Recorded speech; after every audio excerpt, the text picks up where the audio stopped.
Hi, this is Juan Sandoval with LongBeachWaterMains.com, and we wanted to share with you what this water main line replacement.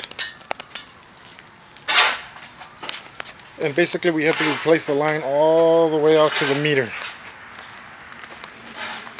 which I don't know how good you can see that, but that's a brand new copper line and went all the way out to the water meter, because that's where property responsibility goes up to the water meter.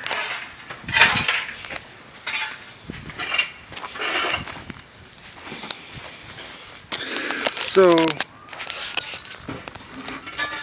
what we did here basically is took out this old galvanized piping that the water was seeping through and replaced it with copper. So if you have a water main line that needs to be replaced, please visit us at LongBeachWaterMains.com.